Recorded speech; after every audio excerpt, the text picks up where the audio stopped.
Welcome to 221B Baker Street by way of the Southgate Bridge. I am Sherlock Holmes. Watson is still on assignment. But of course we have everyone's newest but most favorite, regular irregular, Karen Vieira. Hello, Zach. Hello, that's right. I am your host, Zachary here. With me again is Karen, who is fast becoming my most reliable person to recall on when I need a co-host during of course Kristen Deer's hiatus. Well, be glad I don't ask you to, put on a prom dress and sing songs from Frozen as your favorite irregular. Well, hey, I wonder, should we count everyone as an irregular? Yes, totally. I think that's who Sherlock relied on in the books, I believe. Well, help him. I just wonder because the irregulars never made him like do. I think it's a fine line. Well, that's the modern 21st century way of I should post this in the elementary Facebook. This would be an interesting question. I would totally vote for everyone to be I'm new making irregulars. a poll. But yeah, I mean that's a 21st century way. Instead of paying some petty cash, you can pay some petty funny favors. So of course we were talking about the episode and one of my favorite titles, The Game's Underfoot. Yes, and this title has a really great reflection of what happened in the episode. I think it's a fabulous title as well. And we see right from the beginning the return of Alfredo. Yay! Yay! I don't think he looks good without facial hair. I think he looks better with. He looks so much younger. I think that's what it is. He's so it's the same reason I have a beard, because without it I am so baby faced. Well, maybe one day we'll find a way to show your baby face. Oh, there's pictures of me on my Facebook, but you're never going to see me again without it, like, in person. I used to shave sometimes, like, completely, just for the hell of it, and I stopped doing that a while ago. So we see Alfredo, he's recovered nicely from his ordeal with Oscar.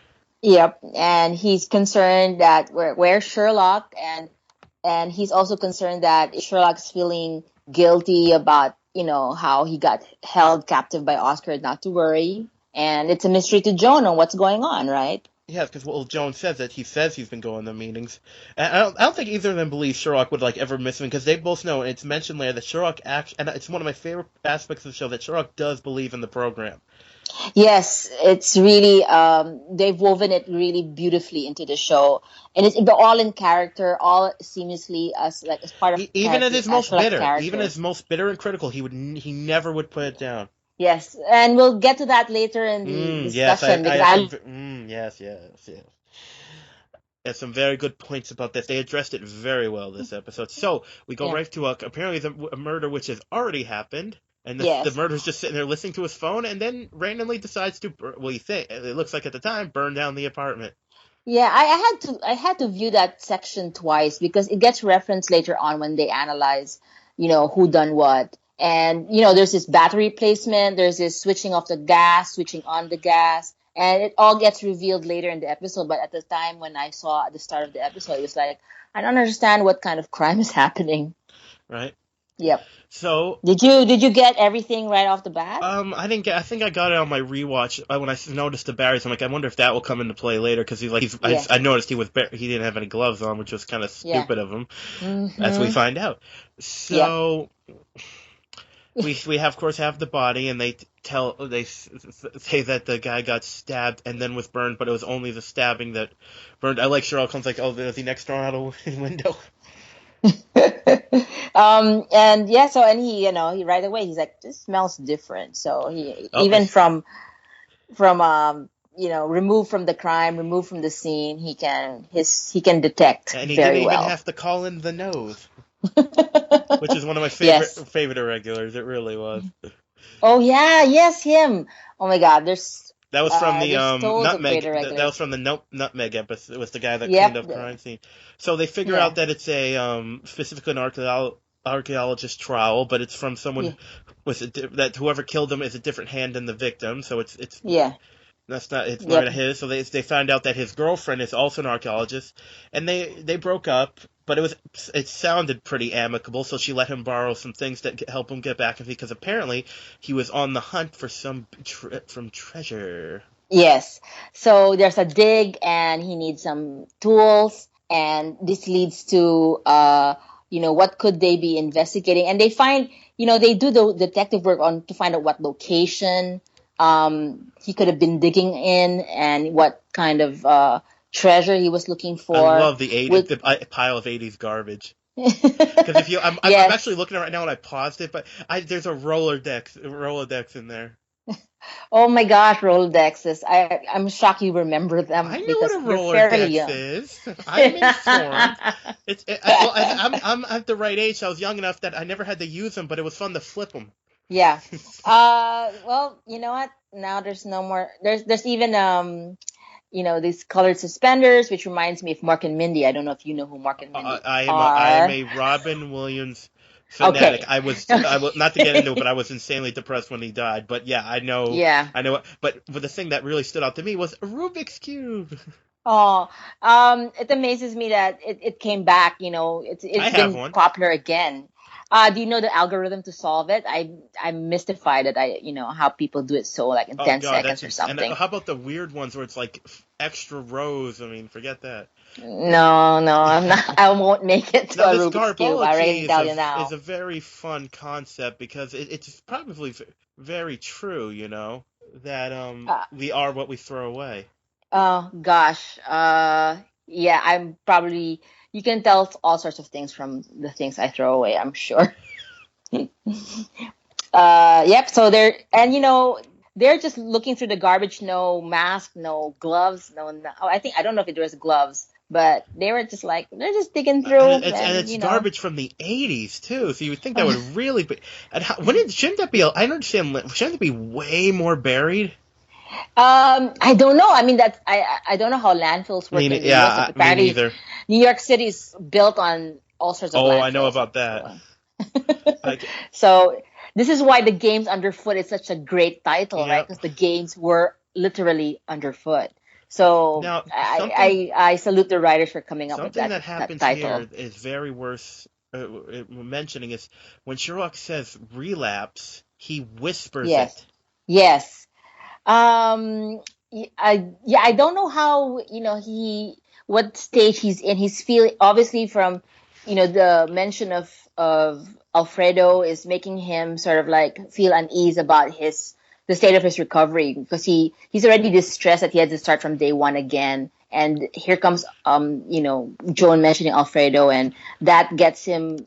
He discusses the topic very gingerly with her. I keep thinking of the episode when he's supposed to get his 1 year chip, and it turns out the day that everyone thought was his 1 year wasn't. He was ashamed of that because he like saying I chose when to be sober, and it's just like this. He chose to use again, so I think that's a factor in his guilt too. Yeah, and so that's always beautifully done. And the last 3 seasons and this season.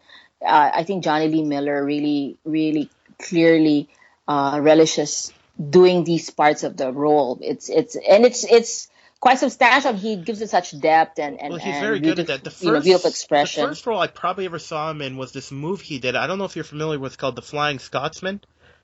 I have seen that movie, but only very recently.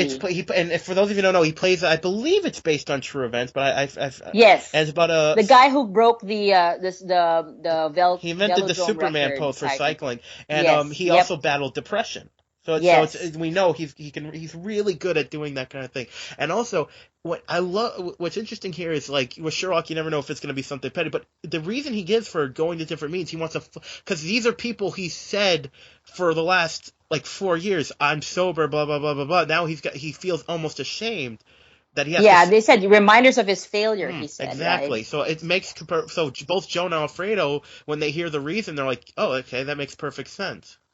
Yeah, and so they obviously worry about Sherlock, but we'll see in the end who's worrying about who at the end of the episode. So through the canvassing, they actually find the place that he was digging. But we should of course make mention of the bike Sherlock apparently rescues. Yeah, I think he's distracting himself. In my opinion, he's solving random crimes. I found these bikes stolen in Chelsea, and I think we should return them. I've been listening to the police blotter, and yeah, that's a sort of like a secondary plot goings on to help him deal with this reappearance of Alfredo, and I think the guilt he's feeling. So, and that's a really funny touch. So he's even the way later on when he plays the video games, when he like gives control to Joan right away. Normally he would try to master such kind of skill, and he's like, "Oh, you're my hero. You can finish the game." I gotta say, the postmark, because I forgot to mention it, the postmark clue is quite interesting. How it makes him know where the trash at what date would have come from. And now that I think of it, makes sense that the landfill maybe not be bad, because I think I've heard that a lot of places, especially in New York, will like bury or pave over landfills if they're non-toxic and turn them into whatever. They'll use them as lots and stuff. I think I've heard of that. Yeah. So that's such a well-researched mystery again from the writing team of Elementary. Yeah. So because eventually we find out we find our first red herring, which is the video games. That was really a fascinating part of the plot. What are your thoughts on that? Well, interesting. I don't know why it's such a weird thing to notice, but the way the shovel moved made me laugh. I have no idea why. It's a weird. Yes. But interesting. Did you know this video game thing? This comes from something real. Did you know that? Yes. Yep. I remember reading it from the news of I think it was last year, the E.T. game that Atari made. That was found in Mexico, right? Well, I think it was New Mexico, but yeah. Oh, New Mexico. But you're right. Yeah, and so they built the writers built a real mystery for the show out of that real life incident. Yeah, it was. What do you know about the game? It's pretty much it's almost exactly. Now I don't know if they were that. Well, what happened was they made an ET game. It was horrible. Apparently, I've never played it myself because I never played much Atari. Yeah. But it was so, and there was an urban legend for years that they just took all the ETs and buried them. And just like you said last year, they found it, and it turned out the legend was true. There really was a landfill of this huge. Now I have no idea if they would have been worth anymore. I'm guessing maybe that I don't know, but I wouldn't be surprised if they were. So this is based on a true thing. Yes, I think they did make some money out of it because garbology, right? People find things valuable, and especially something as iconic as ET. So. I think in real life they did make some money, but it does make for a juicy potential motive. Well, they obviously probably didn't feel like paying for the royalties. That's why they called it Emeryware and stuff. But I love the vintage look of the game. Oh yeah, it's so obviously an Atari. The console.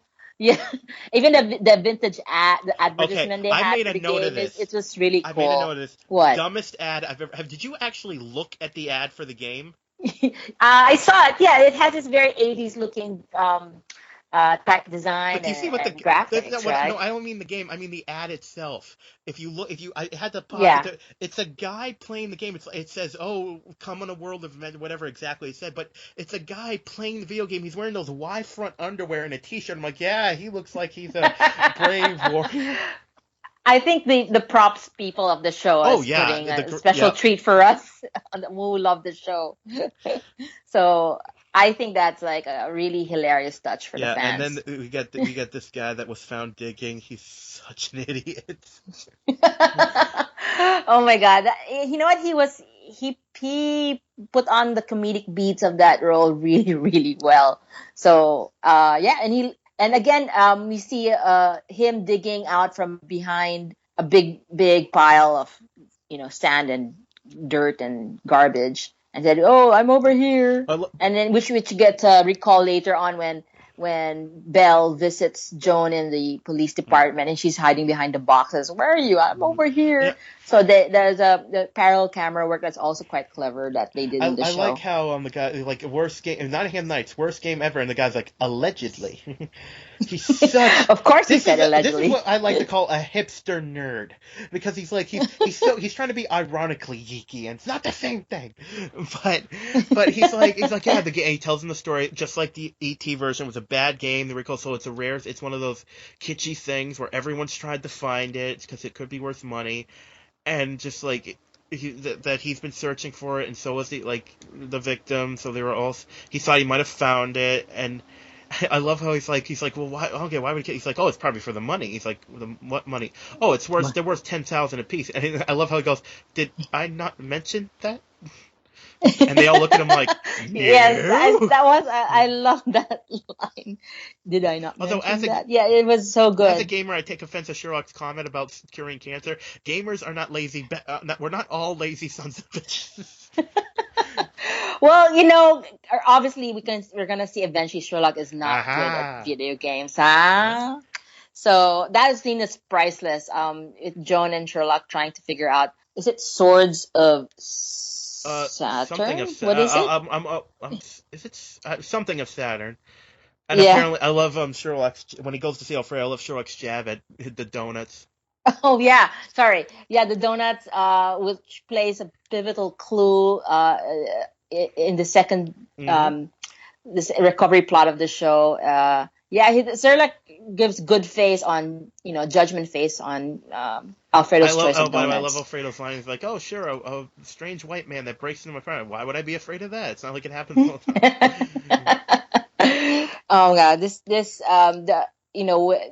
what, the payoff for us who love the show is we get all this is shorthand for already we know what pleasure is we're gonna get out of this show. So it's really a welcome return And for we have a Alfredo really to the fascinating episode. thing when he goes back to the brownstone and talks to Joan about it, because he says they've come to a realization that the reason they're having trouble getting back in the sync is because really it's that their friendship was about not doing drugs. Just like I love how Sherlock says, as like many drug addicts are only hanging out because they do drugs, which in my opinion could be a reference to Oscar.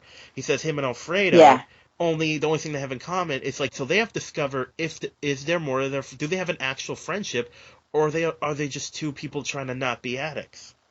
I think it's half true that they might not that they what they really bonded over is trying to recover from addiction. But I think the other half is I think Sherlock is like a little off because I think he still Oh he yes, doesn't like to admit to himself that he's feeling the guilt to what happened to because I Alfredo. don't think they're not So really I think I friends. can see that. Because the whole reason they became friends because Sherlock was very like he cared about him and he wanted to know more about his life. Yeah, but I think there are some threads of friendship. I think, they like to solve puzzles Hmm. together, solve locks and alarms, disable alarms together. You do get to be friends at some level, but I think the larger part was the recovery And it's, connection. and it's, and Alfredo And really, I mean, Jones his partner and companion, but Alfredo is his real first friend. yeah, this is why it's an exploration of whether they really were friends or have they been friends after all this time. It's a beautiful mystery that we have to Well, I think solve it's first. addressed well. The Well, fans have to it's solve. addressed a little later on, but first, so they look and he's looking into it and he finds out that the victim was conversing with someone who was helping him, and because of the information exchange, they had to have met in person. And you're right, it was Swords of Saturn. And Yeah. I wonder if the graphics department created all that just like because obviously it takes a lot less work to create a pixelated thing like that now. But so I don't know. I should have tweeted to the writers about that. I'm totally sure they had to, they had somebody from the props department again had to like, I okay, just find wonder someone how to long do because a in the old village days video that was probably game. like a room full of computers, people working out. Yes, that's true. So That's he true. of course asks everyone. Now something I noticed here when he gets the box delivered to him, I got the vibe of a Dancing Men reference. Yeah, that little symbol on the box, and Joan recognizes right away. Oh, it's from everyone. So I think it might. I'm trying to recall now if they've shown I that am symbol I don't think that before. well maybe on like a computer screen, but it made me think like oh wow that looks like the Dancing Men. Dancing Men. Oh from you don't That one I'm not. oh it's a very good Sherlock Holmes story where he has to Oh, crack a code and the codes are men. It's kind of like hieroglyphics. The men are in different positions. yes, they are. I noticed that the men Well, were I meant not in the evenly original story, it's drawn. like the code itself is meant. It's like hieroglyphics, people with arm movements, and that's why it made me think of it. You should look it Oh up. It's well. It's a very good one. Yes, I will. I mean, I will try to catch up on that. That one I came to the show with reading zero Well, Conan Doyle there's an stories. excellent compendium called that has most, if not all, called the Complete Sherlock Holmes. It's like all of them in one book. Okay, so that's my Yes, that's homework your homework. from Zach. I wouldn't recommend if it wasn't good stuff. I mean, although you can watch there Yeah. are of course many video adaptations. My personal favorite Sherlock Holmes is Jeremy Brett. He was from the 80s and 90s Sherlock Holmes, and I think he was my favorite. Was he set in Of Victorian course. times? Okay, it was not modern I think London the or only time they anything ever like did that. that was with Sherlock. I think I'd have to look it up again, but so Okay, they get the okay. game. They get pretty So much. Let's just say it's the Atari, but it's the Emeryware in the yes, and it's the test from everyone is they have to yes, defeat the game, and I love the camera work of Sherlock trying to play the game and Joan trying to direct him because like you said, Sherlock took a jab yes. at gamers, but he needs to do the game for the his face when he just gives up and hands Joan the controller. Yes, and even before that, when Joan said "go left," and Joan That gestures was left great. That behind was him. That's I love that part. I mean, this is the kind of scenes that make me really stick by the show as much as I can. So yes, that was a beautiful, wonderful, hilarious scene now together, what's great. Yep, and it and turns out the clue is in the yes credits of that the and game. even Sherlock's like oh you can see it on his face. This is I love Yeah. how he says elegant. Elegant. How does he say it like that? No.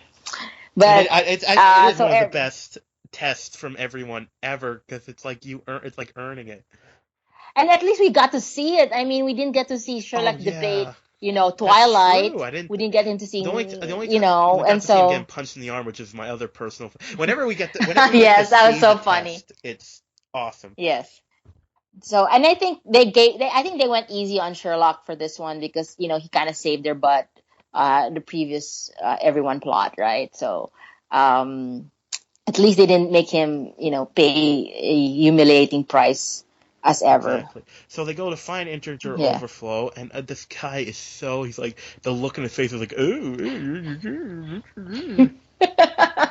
Oh God, that guy was hilarious. Like, and it turns out to be, oh, he was just playing with poor Eddie, and giving him a wild goose chase for looking for these games when he had it all in his Oh little God, yes. shed. And he's like, let me. And it turns out, like, I love how Sherlock's like, oh, piece of advice, showing us your motive is, and then he tells him he found it years before. He has video evidence, and that he's been selling them off one by one. The jerk.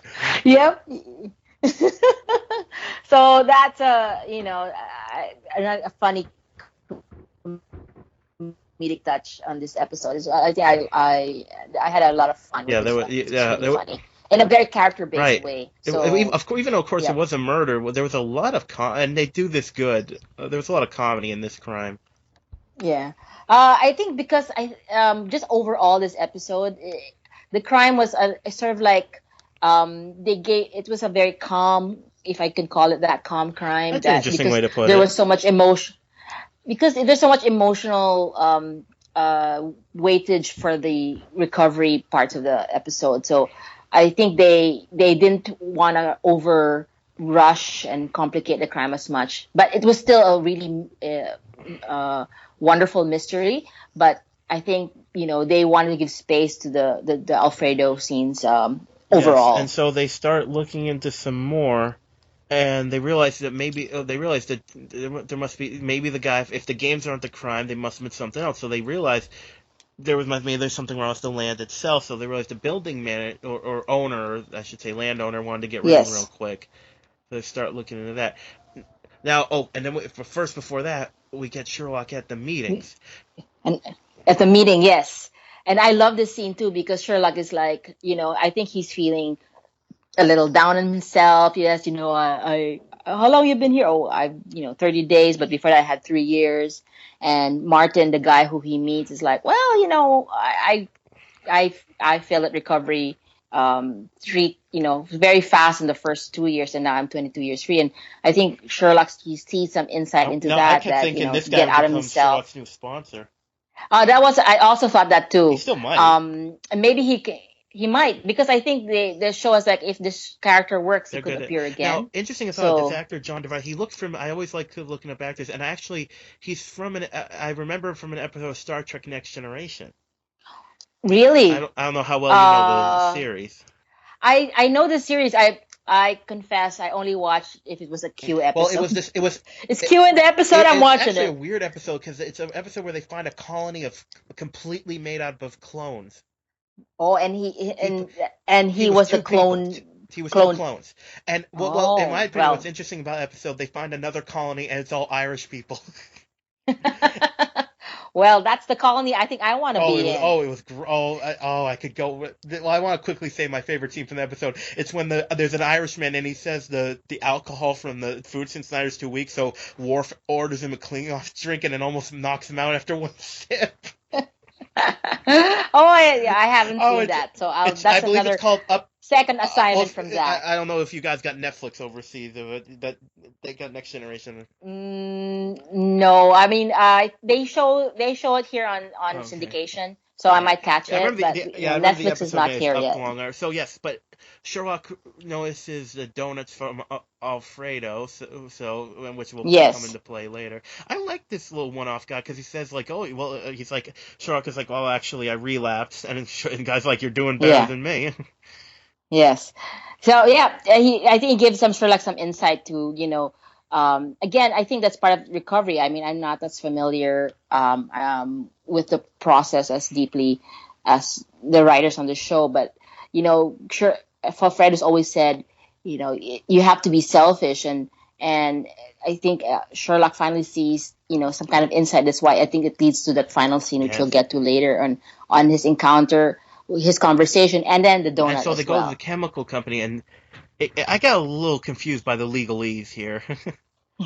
But that girl was so efficient, like, oh no, we did this, we did this, and I wonder if this is true, that like if you buy land and there's like, I think I've heard of it, but I'm not sure. Like it's like she said, it's like buying a used car. If you buy a used car and it's got a bad carburetor, you didn't check, that's on you. Yeah, I'm sure that probably true, but she had this one scene that I can already see in my head how efficient. She kind of reminds me of you. She's so used. What do you mean? Efficient, like the way she talks and like the. Oh well, but I assure you, I am not hiding any toxic waste under my residence or any piece of land. I don't know. So they find out it's the current land owner, which is, and now actually it's I believe his name is Duncan. I gotta check the actor's name, and it's where is I have it right? I had it right in front of me. It's Nicholas Wyman, I believe, and the reason I mention it because I looked up him too because that guy's got a commanding presence if I ever saw one. Yes, I thought he looked like this character actor that I'm blanking from the Munsters. Fred Gwynne was the guy from the Munsters. But the reason this guy he was actually in Die Hard with a Vengeance. Die Hard with a Vengeance is the one with Jeremy Irons, he played one of the German terrorists. Okay. Okay, good. That's just what I remember him from. But he's this big guy. But so they investing the crime and they confront him. That he must have been. Yep, it's our first of 2 Poirot style scenes in this episode. Big time. Yeah, I finally watched her. Is it Milton and Webb? Mitchell. Mitchell and Webb, yes. So that was hilarious. The evil voice sketch. We get one of my favorites. Because I'm a huge Hercule Poirot fan. And I hope and the cigarette smoking and the evil laugh. So of course equals. I have no proof. For everyone who's wondering, you have to look up the sketch. It's Mitchell and Webb. It's called The Evil Voice, and it makes fun of how actually in a lot of times in shows like this, they'll confront them with the crime and they'll just confess. Yeah. Yes. So this is our first Poirot scene, and he pretty much, tries to clarify things right away and says, "Oh, this has happened. This happened. This happened. Let me talk to my lawyer." Old staple of the show, his alibi is he was committing another crime. Yeah. I love when the show does that. Oh my god. Yeah. I mean, do you remember that episode where I couldn't have been guilty of trying to murder my husband because I was planning to murder my husband. I was thinking about the one where I believe it's the I'm not I could be wrong about which one it was, but I think it was the Balloon Man. But I'm not sure. It's the one where they go hunting for the suspect and it turns out the guy couldn't have been the killer or the kidnapper because he was busy beating his Russian slave bride. Yes.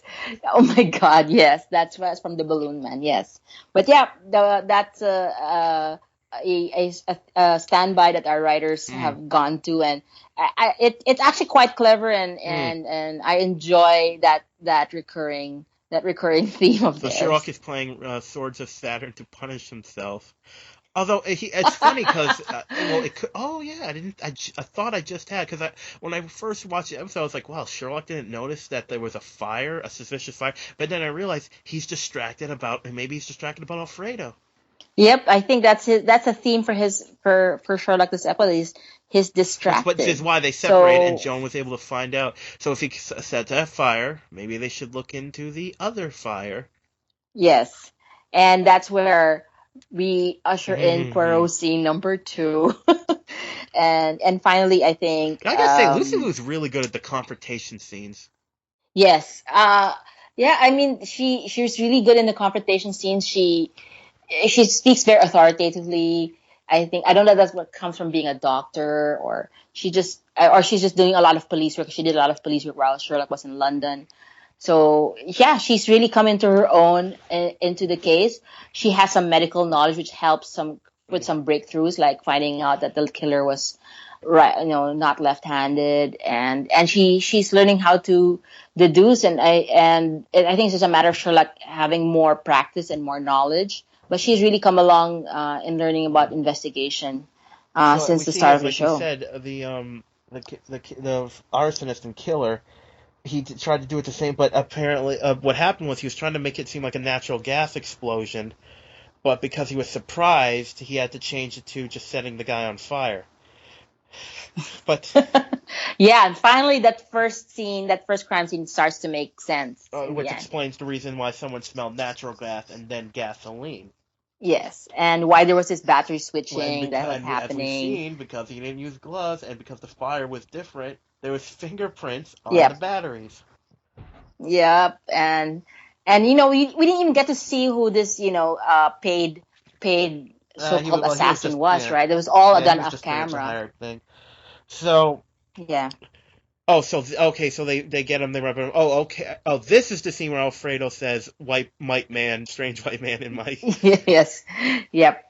And and we see Sherlock, trying to look at under the hood of a car, which was, something that was mentioned like 30 minutes ago in the episode. So this is nice recurring motifs over and over again between the direction in the scenario. So that's a really clever piece of writing coming from a writer's point of view, is when they repeat patterns like that. And we get something and I thought this was a very good reveal where Sherlock, like, he tells him, because through the he realizes two things: one, the donuts, and two, the only way Alfredo could know that Sherlock wasn't at that he had been at all of them.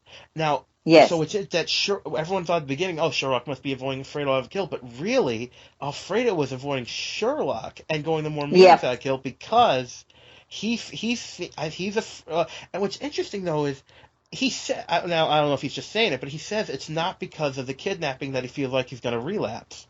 Yeah, he's feeling down, as he said, and he doesn't know why. And yep, it doesn't know why, and that brings Sherlock out. Maybe it's his turn to maybe be his sponsor in a way. That. Yeah, and that's why it's a beautiful touch. Like when normally we get scenes of Alfredo and Joan worrying about Sherlock all the time, and it turns out it's Alfredo who's worried about his own potential possible relapse, and that's a beautifully done scene. I treasure scenes like this in the show. We might not be solving a mystery, but the character of Sherlock is so well defined and so well portrayed by Johnny Lee Miller. And of course, Atto, and I'm going to butcher his last name, Atto Esando. That's the best I can probably come. But yeah, their give and take is great, because I love how he's saying you were being selfless when you told me you're supposed to be selfish. And also, I love when he says, helping you is helping me. So it's the perfect thing for this Sherlock to say, because he's like, I'm helping you by being selfish. It's like, okay, I'm being your friend by being, I'm like, yes.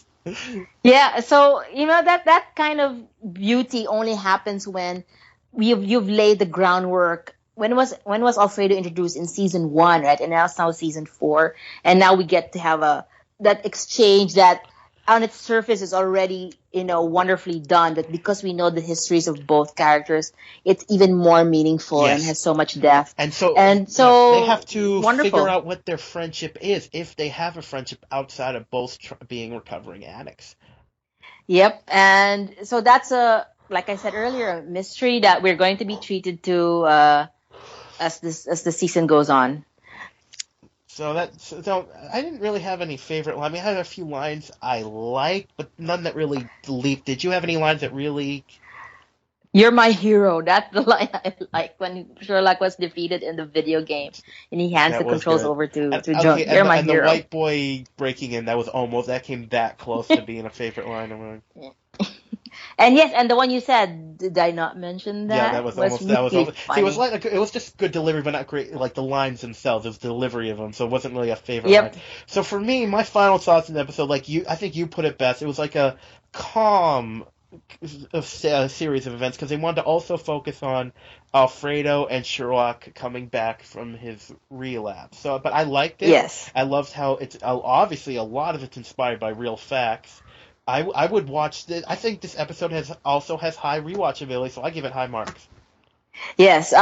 It's a calm episode. We had space for a crunchy mystery that involved video games and garbology and archaeology, and of course the guilty person. This is another recurring theme in the the Elementary show is, the 1%ers, the guilty party. Yep. So Sherlock hates the 1%ers. So that was a really good pleasure to see again. And and I like that we have some calm episodes because it's going to ramp up to some big moment, probably with Morland in the next few episodes. So this is why it's pacing very well. So wonderful episode. Yes, indeed. I'm not. Let's see. I'm going to check right now. It doesn't say yet. I'm not sure exactly when the mid-season break is. I'm sure it's coming up. Well, I'm not sure because they started later, so I don't know if they'll still do it before New Year's. But I guess we will see. But yes, good episode on. So once again, Karen, thank you for filling in this week for the podcast. Oh, thank you again, Zach. I mean, if everyone wants to contact, Karen, if would you like to give any contact info? You don't have to. Not really. I mean, I do have a Twitter account. It's called Details Later because I want to give your details later. There you go. See, Twitter is fine. My Twitter is WolfSpirit00. Actually, if you have, and also you can catch us on the Baker Street podcast on Facebook. Just you can catch me. Always post something. We can discuss topics. It's always great to hear from the fans. Yep. We have a Gmail that sometimes works. So it's Baker Street Podcast at gmail.com. When it works, I answer your emails. Yep, I would love to hear. If we have any themes that occur in Elementary that we can discuss. We should probably make mention of the very Facebook group where I found Karen in Johnny Lee Miller fans and Elementary fans. So those yes. Facebook group. So everyone, this good episode. We look forward to next week. Karen, is there anything else you want to add? Nope. Thanks again for discussing this wonderful show together. All right. So it's time for us to leave. For the game is afoot.